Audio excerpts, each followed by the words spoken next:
প্রিয় শিক্ষার্থীবৃন্দ, আসসালামু আলাইকুম। আমি হাসরাত আহমেদ, সহযোগী অধ্যাপক, প্রাণীবিদ্যা বিভাগ, ঢাকা কলেজ।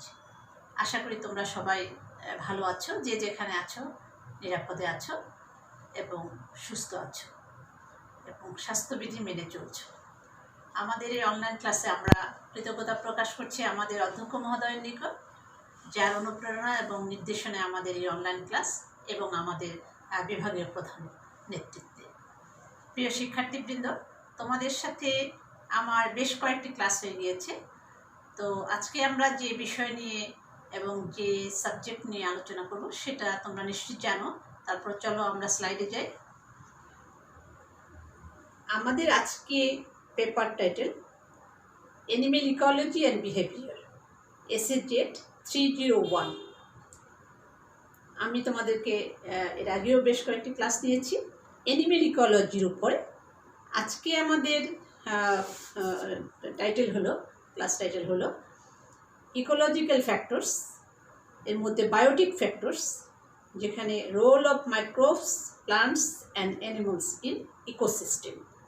তাহলে আমরা আজকে ক্লাসে আমরা চলো পরবর্তী স্লাইডে আমরা যাই। পরবর্তী স্লাইডে আমরা এসছি। আমরা ইকোসিস্টেমের প্রথম দিন তোমাদের সাথে আমার যে ক্লাস হয়েছে ইন্ট্রোডাক্টরি ইকোসিস্টেম, সেখানে আমি এই চিত্রটি কিন্তু তোমাদেরকে দেখিয়েছিলাম। তো আমরা ইতিমধ্যে ইকোসিস্টেমের ইন্ট্রোডাক্টরি ক্লাস নিয়েছি, ইকোসিস্টেমের অ্যাবায়োটিক ফ্যাক্টরসগুলো সম্পর্কে আলাপ করেছি বেশ কয়েকটা ক্লাস ধরে। আজকে আমাদের যেটা হলো বায়োটিক ফ্যাক্টরস। তাহলে আমরা চলো আবার একটু পুরনো ইয়েতে যাই। ইকোসিস্টেমে আমরা কি দেখতে পাচ্ছি এখানে, যে এখানে লিভিং পোর্শন আছে, লিভিং অর্গানিজম যেটা আমরা দেখতে পাচ্ছি, আমরা নন লিভিং বা অ্যাবায়োটিক ফ্যাক্টরস দেখতে পাচ্ছি। এবং একটা পরিবেশে জীব সম্প্রদায়, যেখানে একটা পরিবেশ যেখানে জীব সম্প্রদায় পরিবেশের অজীব উপাদানের সাথে পারস্পরিক আদান প্রদান ও ক্রিয়া বিক্রিয়ার মাধ্যমে যে একটা গতিময় তন্ত্র সৃষ্টি করে সেটাকেই বাস্তুতন্ত্র বলে।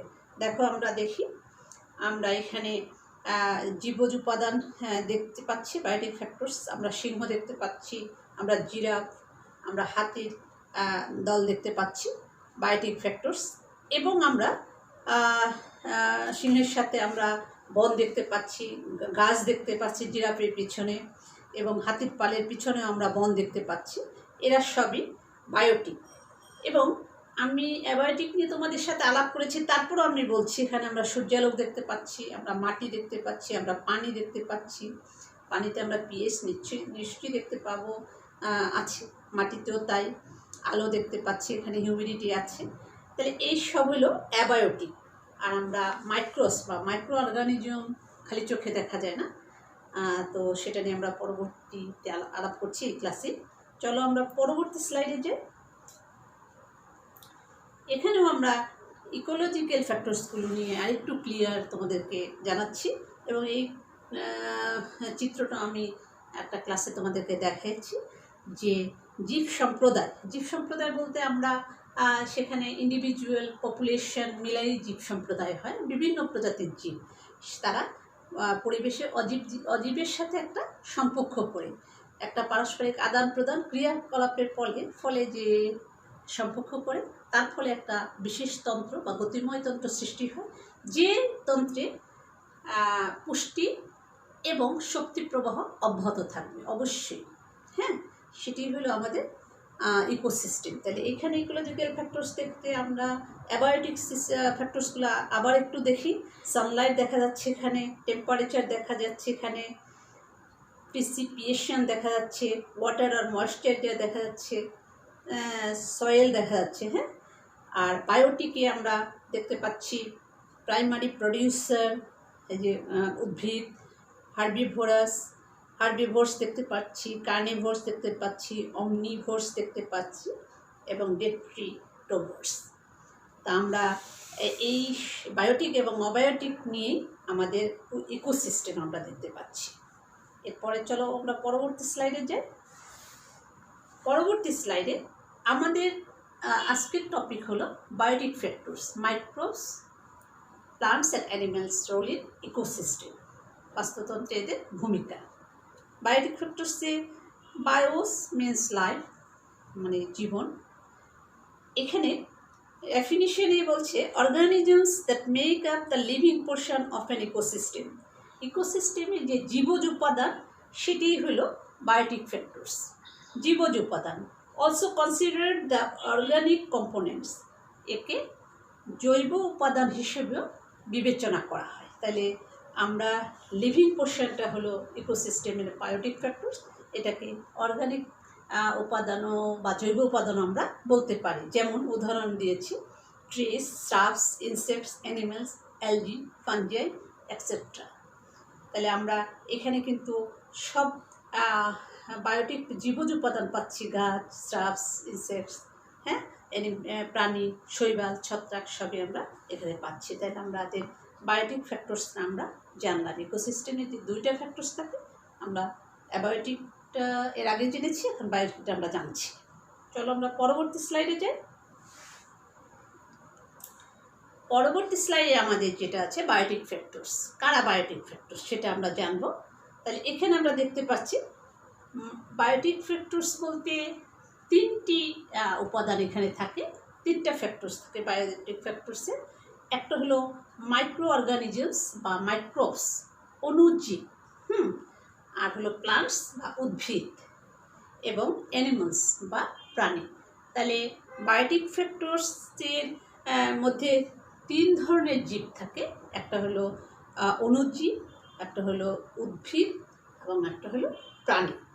তাহলে অণুজীব কারা, হ্যাঁ, এবং তারা কি করে? Microorganisms are tiny organisms seen only by microscope. এরা অত্যন্ত ছোট এবং মাইক্রোস্কোপিক, এরা তোমরা নিজেরও জানো। দে লিভ অলমোস্ট এভরিহোয়ার, সর্বত্রই কিন্তু এদেরকে বাস করে এরা দেখা যায়। Some micro organism feed on dead organisms. কোনো অণুজীব মৃত জীব ভক্ষণ করে, হ্যাঁ। তাহলে আমরা এখানে এদের যে দে লিভ অলমোস্ট এভরিহোয়ার, সর্বত্রই দেখা যায়। এরা কিন্তু ডেয়ারি ফার্ম বলো, অ্যালকোহল বলো, আমাদের বডিতে বলো থাকে। কিন্তু কিছু মাইক্রো অর্গানিজম আছে, অণুজীব আছে, যারা মৃত জীব ভক্ষণ করে, এটা আমাদেরকে মাথায় রাখতে হবে। তারপরে আরেকটা জীব হলো প্লান্টস, উদ্ভিদ। Plants are organisms that are usually green, they don't move and grow at one place. Plants make photosynthesis and produce oxygen and food. এরা হলো সবুজ দেখতে, এরা মুভ করতে পারে না এবং এক জায়গায় এরা গ্রো আপ করে এক জায়গায়, হ্যাঁ, স্থানান্তরিত হয় না। এবং এদের যে মেইন কাজ এবং আরেকটা হলো সেটা হলো যে এরা সালোক সংশ্লেষণ প্রক্রিয়ায় খাদ্য এবং শক্তি উৎপন্ন করে, খাদ্য এবং অক্সিজেন উৎপন্ন করে। এটা হলো এদের মেইন কাজ। অ্যানিমালসের কাজ কি? Animals are organisms that eat plants and other animals. অ্যানিমালসরা উদ্ভিদও ভক্ষণ করতে পারে, প্রাণীও ভক্ষণ করতে পারে। দে ক্যান মুভ, তারা চলাফেরা করতে পারে, নড়াচড়া করতে পারে। But animals cannot make photosynthesis, তারা সালোক সংশ্লেষণ প্রক্রিয়ায় খাদ্য তৈরি করতে পারে না। এটা তোমরা সকলেই জানো। তাহলে আমরা ছবিগুলো একটু দেখি এবং চলো আমরা পরবর্তী স্লাইডে যাই। পরবর্তী স্লাইডে তোমরা আরেকটু লক্ষ্য করো, চিত্রটা দেখো। এখানে আমরা সব লিভিং ফ্যাক্টরসগুলো দেখতে পাচ্ছি, বায়োটিক ফ্যাক্টরসগুলো দেখতে পাচ্ছি, যা আজকে আমাদের মেইন আলোকপাতের বিষয়, পাঠদানের বিষয়। সেই তোমরা একটু খেয়াল করো যে আমরা এখানে যে বায়োটিক ফ্যাক্টরসগুলো দেখতে পাচ্ছি, কি কি আমরা দেখতে পাচ্ছি। আমরা দেখতে পাচ্ছি আমরা এখানে ফিশ দেখতে পাচ্ছি, আমরা বার্ডস দেখতে পাচ্ছি, আমরা ট্রি দেখতে পাচ্ছি, প্লান্টস, আন্ডার ওয়াটার গ্লাসেস দেখতে পাচ্ছি, ব্যাকটেরিয়া দেখতে পাচ্ছি, ইনসেক্টস দেখতে পাচ্ছি। তোমরা কি পাচ্ছ? তোমরা একটু নজর দিয়ে দেখো, খুব সুন্দর চিত্রটা। আমরা জু প্ল্যাঙ্কটন দেখতে পাচ্ছি, আমরা ফাইটোপ্ল্যাঙ্কটন, অ্যালজি দেখতে পাচ্ছি।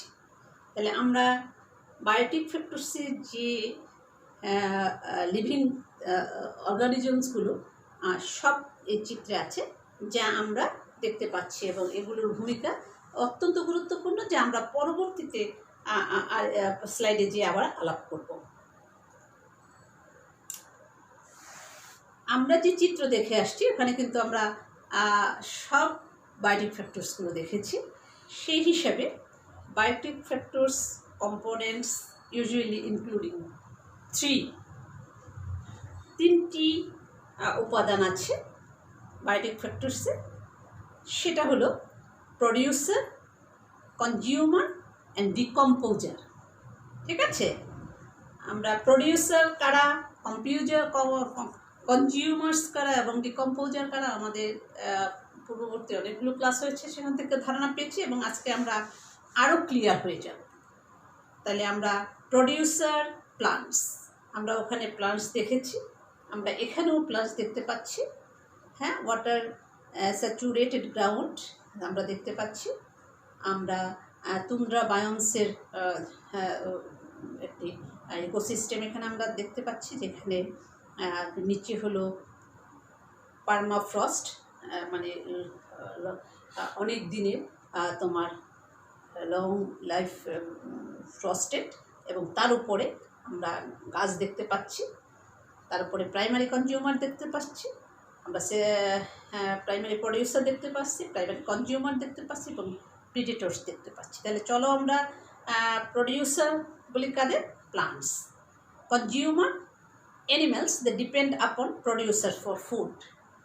আমরা কেন প্রডিউসারের উপর নির্ভরশীল কনজিউমার সেটা আমরা জানি। এবং decomposer, fungi and bacteria, they break down chemicals from producer and consumers, usually dead, into simpler from which can be used. তারা মৃতদেহ, জীবের পচনশীল মৃতদেহ বিশ্লিষ্ট করে তারা যেটা করে যে তারা সরল অজৈবে পরিণত করে, সরল রাসায়নিক উপাদান সৃষ্টি করে, যা পরবর্তীতে রিইউজ হয়, পুনর্ব্যবহার করা হয়। হ্যাঁ, তাহলে এদের ভূমিকা আমরা দেখলাম, ডিকম্পোজারের ভূমিকা। চলো আমরা পরবর্তী স্লাইডে যাই। তাহলে আমরা এখানে প্রডিউসার্স আমরা দেখেছি, পরপর দুইটা চিত্র দেখেছি আমরা। প্লান্ট হলো প্রডিউসার, আমরা সেখানে তাহলে প্রডিউসারের একটু ডিটেলস আমরা জানি। Producers are organisms that make their own food using inorganic materials and energy source. এখানে প্রডিউসার হলো যে উৎপাদক হলো এমন জীব যারা ইনঅর্গানিক ম্যাটেরিয়াল থেকে শক্তি এবং খাদ্য উৎপাদন করে। তাহলে ইনঅর্গানিক ম্যাটেরিয়ালস কি? ইনঅর্গানিক ম্যাটেরিয়াল হলো সূর্যালোক, যেমন সূর্যালোক থেকে এরা সালোক সংশ্লেষণ প্রক্রিয়া খাদ্য তৈরি করে। অলসো নোন অ্যাজ অটোট্রফস, এদেরকে অটোট্রফসও বলা হয়। Autotrophs from the Greek words auto means self and troph for food, troph means খাদ্য। তাহলে আমরা অটোট্রফস সম্পর্কে জানলাম। Producer are life forms that can harness inorganic energy to be used as fuel for life. এই যে producer, যে উৎপাদক, সে inorganic এনার্জিকে কাজে লাগিয়ে সে খাদ্য এবং শক্তি উৎপন্ন করে, যা জীবনের জন্য অপরিহার্য। Producers are extremely important. Producer ইকোসিস্টেমে প্রডিউসার বা উৎপাদক, যেটাকে যারা হলো প্ল্যান্ট, উদ্ভিদ, অত্যন্ত গুরুত্বপূর্ণ। Without them no life could be exist at all. তাহলে তাদের ভিন্ন কোনো রকমই জীবনসত্তা টিকবে না, কোনোভাবেই জীবন চলবে না। সুতরাং তাদেরকে দরকার এবং তাদের ভূমিকা অত্যন্ত গুরুত্বপূর্ণ। মেজর ক্লাসেস অফ প্রডিউসার, এদেরকে প্রথমত দুই ভাগেও ভাগ করা যায়, ফটো অটোট্রফস আর হলো কেমো অটোট্রফস। ফটো অটোট্রফস কি এবং কারা? Green plants, green algae and some bacteria are photo autotrophs. এই ফটো অটোট্রফস হলো সবুজ উদ্ভিদ, সবুজ শৈবাল এবং কিছু ব্যাকটেরিয়া, যেমন সাইনোব্যাকটেরিয়া। হ্যাঁ, এরা হলো photo অটোট্রফস। Most phototrophs use a pigment such as chlorophyll to catch photons from the sun and harvest their energy. যারা ক্লোরোফিলের রঞ্জক যে ক্লোরোফিল, সেই ক্লোরোফিলের উপস্থিতিতে যারা সূর্যালোক থেকে খাদ্য এবং শক্তি উৎপন্ন করে, সেই প্রডিউসারকে বলা হয় ফটো অটোট্রফস। ওকে, তারপর আছে chemo অটোট্রফস। Chemo autotrophs, they obtain energy from chemicals such as hydrogen, iron and sulfur, which are not common in most environments. Some methanogens, microorganisms that make methane are chemo autotrophs. তোমাদের chemo autotrophs সম্বন্ধে হয়তো অতটা ধারণা মনে হয় নাই, তারপরও আমি বলছি যেটা, যে ফটোট্রফ সম্বন্ধে আমরা ক্লিয়ার হলাম।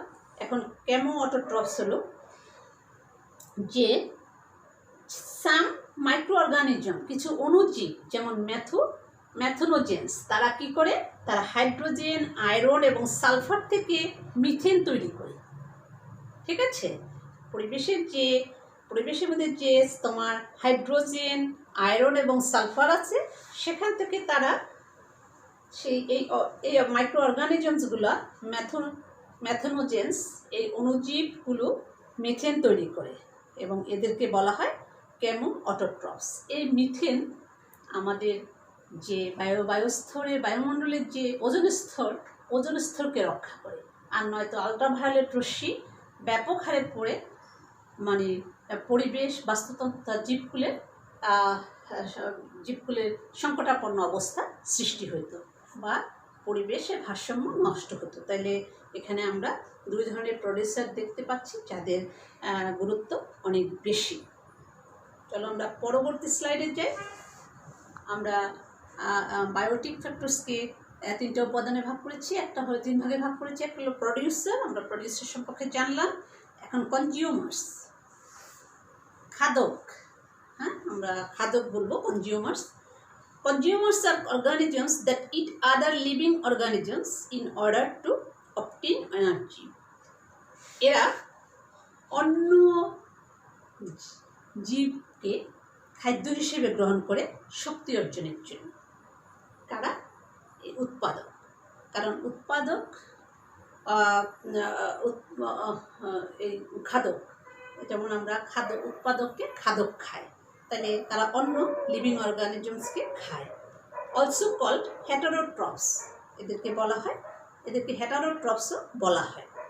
হেটারোট্রফস from the Greek hetero for other and troph for food. Hetero means অন্য বা আদার, খাদ্য সারা খায়। 3 ক্লাসেস অফ হেটারোট্রফস। কনজিউমার্সকে হেটারোট্রফস বলা হয়।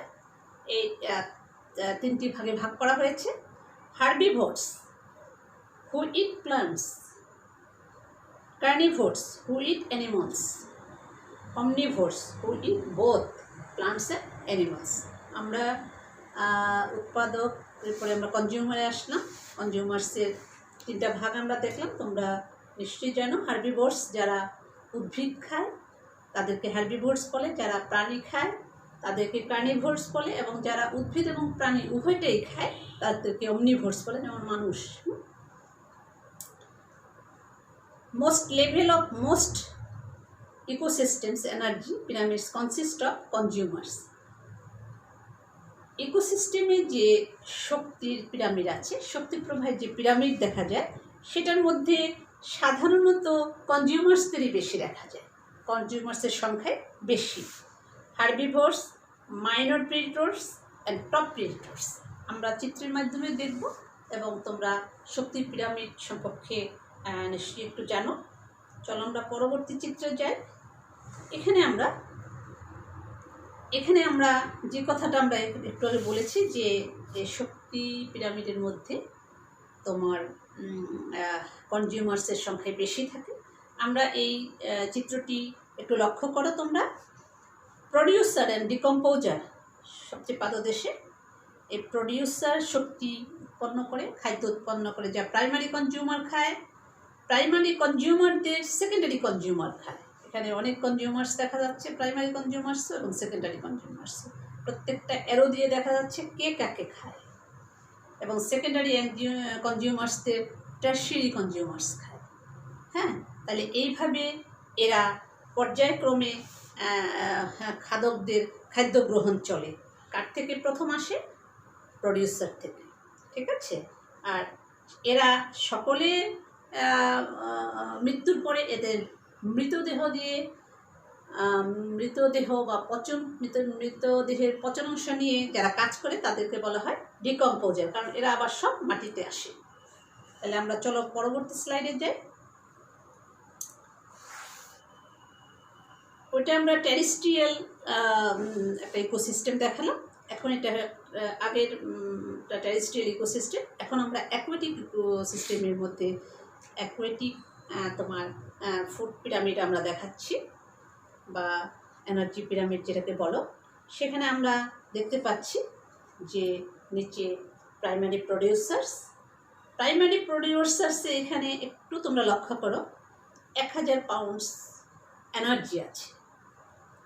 আমরা জানি যে প্রতি স্তরে 10% করে শক্তি কিন্তু উৎপাদক যে শক্তি উৎপন্ন করে তার থেকে প্রাইমারি কনজিউমার 10% শক্তি নেয়, ওর ভিতর নেয়, আর বাকিটা পরিবেশে মুক্ত করে দেয়। এইভাবে আবার প্রাইমারি কনজিউমারকে সেকেন্ডারি কনজিউমার যখন খায় তখন তার থেকে 10% শক্তি সেকেন্ডারি কনজিউমারের কাছে যায়, আর বাকিটা পরিবেশে চলে যায়। এইভাবে টারশিয়ারিতেও ওই যে তোমার 10% যায়, সেটার আবার 10% তোমার টারশিয়ারিতে যায়, আর বাকিটা পরিবেশে যায়। আমরা একটা চিত্রের মাধ্যমে খুব সুন্দরভাবে দেখানো হয়েছে যে 1000 পাউন্ড শক্তি উৎপন্ন করে প্রাইমারি প্রডিউসার, সেখান থেকে 100 পাউন্ড যায় প্রাইমারি কনজিউমারে, সেকেন্ডারি কনজিউমার বা ইন্টারমিডিয়েট প্রডিউসার্স যাকে ওরা বলছে সেখানে যায় 10%, এবং সেই 10% থেকে 1% মানে 10% ওখান থেকে আবার ওটার টোটালের থেকে আবার 10% যায় টপ প্রেডিটরসে, সেখানে হয়ে যায় 1 পাউন্ড। তাহলে শক্তি অতটুকু যায় এবং সেটা দিয়ে তার জন্য যথেষ্ট। তাহলে আমরা এখানে আরেকটা জিনিসও প্রমাণ হয়ে গেল যে প্রডিউসারের থেকে কনজিউমারদের সংখ্যা বেশি থাকে। তাহলে আমরা এখানে একটা অ্যাকুয়াটিক কনজিউমার্সের ছবি দেখলাম, যেটা শক্তি প্রবাহ, যে একটা ইকোসিস্টেমে যে শক্তি প্রবাহ থাকে, এনার্জি ফ্লো থাকে, সেটা আমরা দেখলাম। আমরা পুষ্টি প্রবাহ দেখলাম। এরপরে আমরা পরবর্তী স্লাইডে চলে যাই।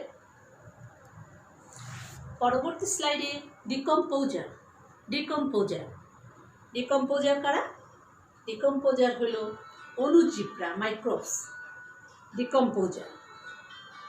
Decomposer or detritivores are organisms that use organic compounds from producers and consumers as their source of energy.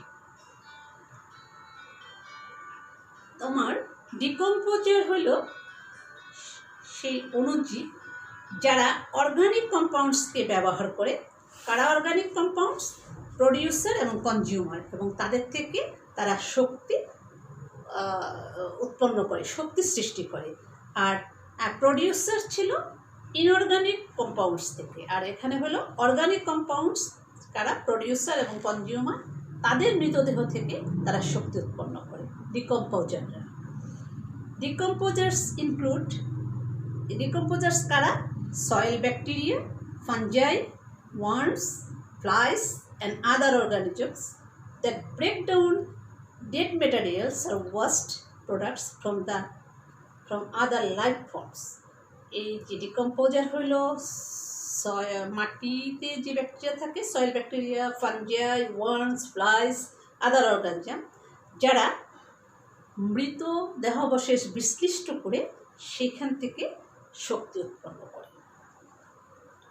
They are distinct from consumers because consumers usually consume other organisms while they are still alive. এদের থেকে consumers থেকে এরা আলাদা হলো এই কারণে যে কনজিউমাররা যখন জীবিত থাকে তখন তারা অ্যালাইভ, জীবিত জীবজ খায়, কিন্তু এরা খায় মৃত দেহাবশেষ।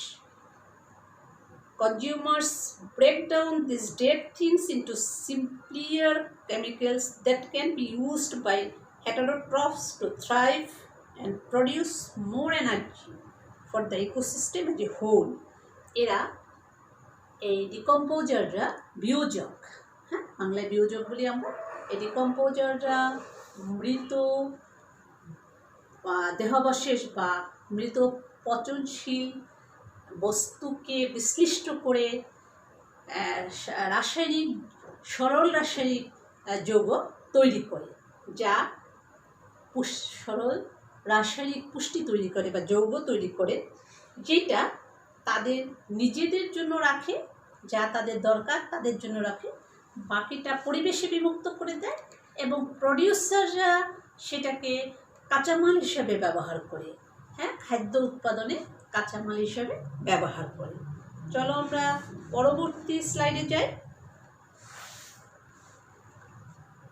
পরবর্তী স্লাইডে ডিকম্পোজার্স, পরবর্তী ডিকম্পোজার্সের আমরা স্লাইড দেখি। হ্যাঁ তোমরা নিচে ছবি দেখো, ডিকম্পোজার্স। সেখান থেকে আউল, স্নেকস, ক্যাটারপিলার, লিভস, এরা যখন মারা যায় মৃত্যুর পরে এদের দেহাবশেষ কী করে ডিকম্পোজাররা ওটাকে বিশ্লিষ্ট করে সরল যৌগে পরিণত করে এবং এইটা পরবর্তীতে এই যে ডিকম্পোজারদের নিজেদের পুষ্টি যে তৈরি করে সেটা নিজেদের জন্য রাখে, বাকিটা পরিবেশে বিমুক্ত করে। ওইটা আবার লিভস থেকে অ্যারো দিয়েছে, লিভস বা উদ্ভিদ যখন সালোক সংশ্লেষণ প্রক্রিয়া খাদ্য তৈরি করে তখন তার কাঁচামাল হিসাবে তখন তার সাহায্য করার জন্য এই উপাদান গুরুত্বপূর্ণ ভূমিকা পালন করে। চলো আমরা ডিকম্পোজারের পরে চলে যাই। আর আমাদের আপাতত ডিকম্পোজারের পরে তো মোটামুটি আমাদের যে বিষয় নিয়ে আমরা আলাপ করেছিলাম যে আমরা ইকোসিস্টেমে বায়োটিক ফ্যাক্টরস, এবং আমাদের আজকের টাইটেল ছিল microbes, plants and animals role in ecosystem. তাহলে অণুজীব, প্ল্যান্ট, উদ্ভিদ এবং প্রাণী ইকোসিস্টেমে কী গুরুত্বপূর্ণ ভূমিকা রাখে সেটা আমরা দেখলাম। তাহলে আমরা আজকে আমি একটু ছবির মাধ্যমে তোমাদেরকে পুরো ইকোসিস্টেমটা নিয়ে একটু পর্যালোচনা করলাম এইভাবে যে ইকোসিস্টেম কী, যে জীব সম্প্রদায় পরিবেশের সাথে, পরিবেশের অজীব উপাদানের সাথে পারস্পরিক ক্রিয়া বিক্রিয়া এবং আদান প্রদানের ফলে যে একটা গতিময় তন্ত্র সৃষ্টি করে সেটাকে কিন্তু ইকোসিস্টেম বলে। কিন্তু এই ইকোসিস্টেমে পুষ্টি এবং শক্তি প্রবাহ অব্যাহত থাকবে। তাহলে এখান থেকে আমরা বায়োটিক ফ্যাক্টরসে আমরা যে তিনটি মাইক্রোবস কী এবং তাদের কাজ কী সেটা জানলাম। আমরা প্রডিউসার কী এবং তার কাজ, এবং অ্যানিমেলস তাদের কী কাজ, এটা আমরা মোটামুটিভাবে একটা ধারণা পেলাম। এইভাবে আমরা ধারণা পেলাম যে প্রডিউসার হলো উদ্ভিদ, হ্যাঁ প্লান্ট, তারা সালোক সংশ্লেষণ প্রক্রিয়া খাদ্য তৈরি করে, তারা স্বভোজী এবং তাদেরই খাদ্য অ্যানিমেলসরা খায়। তাহলে অ্যানিমেলসরা আমরা পড়েছি হার্বিভোরস বলেছি, কার্নিভোরস বলেছি, অমনিভোরস বলেছি। যারা এই উদ্ভিদকে খায় তারা হলো হার্বিভোরস, প্রাইমারি খাদক। তারপর আমরা সেই প্রাইমারি খাদককে সেকেন্ডারি খাদক খায়, কনজিউমার খায়, তাকে টারশিয়ারি কনজিউমার খায়। এভাবে আমরা অনেকগুলো চিত্র দিয়ে খুব মনে হয় আমি বিস্তারিত বোঝাতে পেরেছি, যদি তোমরা দেখো ভালোভাবে। তাহলে আমরা এই যে এবং এইখানে কীভাবে শক্তি প্রবাহিত হয়, হ্যাঁ এনার্জি ফ্লো হচ্ছে 10% হিসাবে, সেটা আমরা দেখালাম। কীভাবে পুষ্টি প্রবাহিত হচ্ছে সেটা আমরা এদের কাছে যাচ্ছি সেটা আমরা বললাম। তারপরে এরা সকল কার্যকলাপের পরে, এদের মৃত্যুর পরে যে এরা যখন মাটিতে মিশে যায় তখন তাদের যে মৃতদেহ অবশেষ সেটাকে কারা কাজ করে সেখানে যে ওই যে মাইক্রোবস, অণুজীব, ব্যাকটেরিয়া, এরা ব্যাকটেরিয়া, ফানজাই, এরা কী করে, এরা ওই মৃতদেহ শেষকে বিশ্লিষ্ট করে সেই জটিল যৌগকে সরল যৌগে পরিণত করে, সরল অবস্থায় নিয়ে এসে তোমার পুষ্টি সৃষ্টি করে, পুষ্টি তৈরি করে। তারা তাদের নিজেদের জন্য রাখে, অনুপস্থিতদের জন্য, বাকিটা পরিবেশে ছেড়ে দেয়। সেখান থেকে আবার উৎপাদক সেটাকে কাজে লাগায় খাদ্য তৈরি করার জন্য। এইভাবে তোমার শক্তি প্রবাহ চলতেছে, পুষ্টি প্রবাহ চলতেছে, এবং এর যদি কোনোটা বিঘ্ন ঘটে তাহলে ইকোসিস্টেম ব্যাহত হবে। ইকোসিস্টেম ব্যাহত হওয়া মানে বিপর্যয় যাওয়া, মানে পরিবেশের সাথে যারা সংশ্লিষ্ট আছে, এই যে সংশ্লিষ্ট যারা আমরা জীব, প্রত্যেকের জীবন বিপর্যয়ের সম্মুখীন হবে। তাই এই পরিবেশ রক্ষা করো আমাদের একটা বড় দায়িত্ব, এবং এই সম্পর্কে আমাদের জানা আরও দরকার। সুতরাং আমরা অ্যাবায়োটিক ফ্যাক্টরসগুলো জানলাম, আমরা আজকে বায়োটিক ফ্যাক্টরস নিয়ে আলাপ করলাম। ইনশাল্লাহ আমরা আশা করি যে আমাদের সমস্যা থাকবে না ইকোলজি নিয়ে। তারপর তোমাদের যদি কোনো সমস্যা থাকে, থার্ড ইয়ারের ছেলেরা, তোমরা অবশ্যই আমার সাথে যোগাযোগ করবে যে কোথায় তোমাদের সমস্যা আছে। আমরা ইনশাল্লাহ সে বিষয়ে আলাপ করব। তো তোমরা এ পর্যন্ত ভালো থাকো, সুস্থ থাকো। আগামীতে আবার একটা টপিক নিয়ে তোমাদের কাছে আসবো। আজকে এ পর্যন্তই। তোমরা সকলে সুস্থ থাকবে এবং স্বাস্থ্যবিধি মেনে চলবে। সকলকে অসংখ্য ধন্যবাদ। Thank you so much.